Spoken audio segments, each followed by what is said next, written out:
Some parents make the mistake of pampering their children. They think they are loving the child, but they end up spoiling them. And if you are one of those parents, either you are already facing some trouble because of it, or the trouble is coming, I assure you. What kind of trouble? You have probably made your child's life so comfortable that they now fight with you the moment you ask them to do something difficult or something they disagree with. You have given them so many privileges or luxuries that they can't adjust in tougher conditions outside the home. You have perhaps been saying yes to all their demands and now they can't accept a no. They get angry and throw tantrums every time you refuse to fulfill their wish. You have maybe given them so much that they don't even value any of it. In short, they are spoiled. Why do parents do it? There could be many reasons. You want them to have the life you never had. You don't have time to spend with them and thus you just shower them with toys, gifts and luxuries. Or maybe this is how you actually show your love. You don't know any better way. Or possibly you think your child will hate you if you say no to them and you want your child to love you, at least more than they love your spouse. Whatever the reason you might have for pampering your child, my recommendation to you is very simple. Don't do it. But of course it's not that simple. The problem is complex. You as a parent have a certain level of wealth and resources. What will you do with it if you're not going to let your children enjoy them?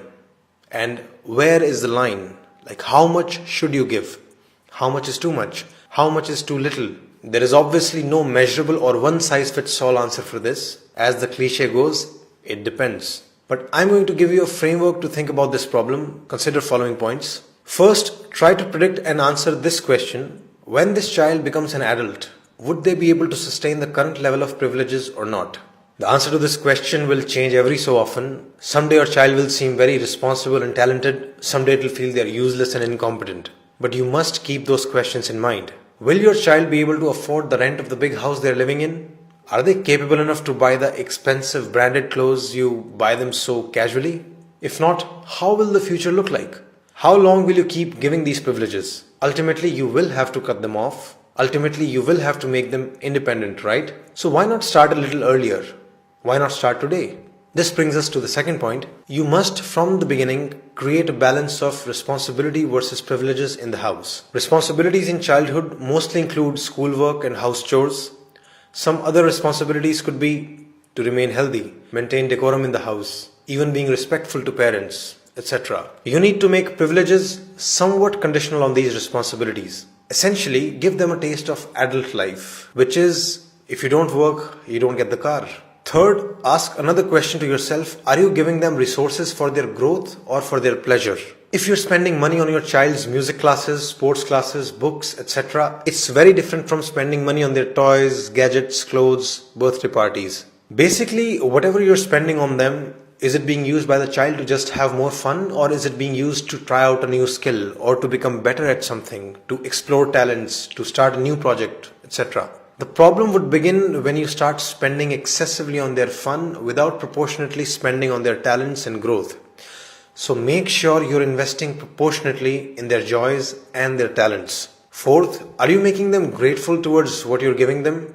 If you think, oh, I'll give them everything and then in future the children will love me. Bad news. It won't happen like that. They will most likely take everything for granted. More often than not, you'll just find them complaining about the things they didn't get. So it's your job to make them realize the value of what you're giving them. It's your job to make them thankful for it.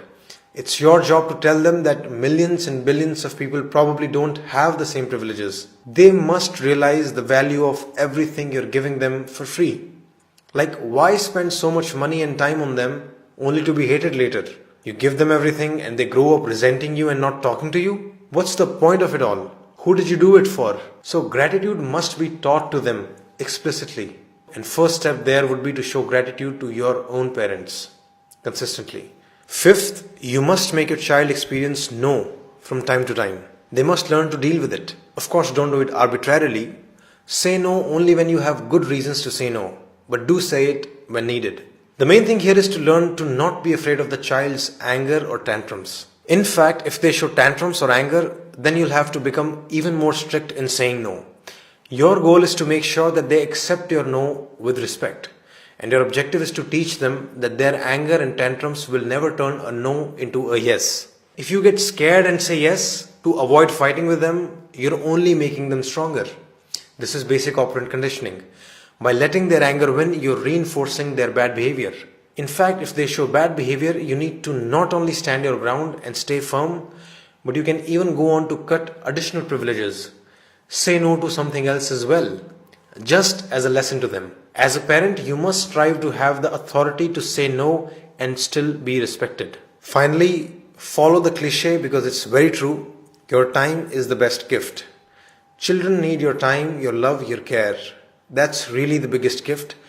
Pamper them with your time whenever you can, not with things. If you really want them to love you all your life, give them good memories with you, not just stuff which anyone can buy them. So these were my premises, and I repeat the conclusion: don't pamper your child too much. That's it.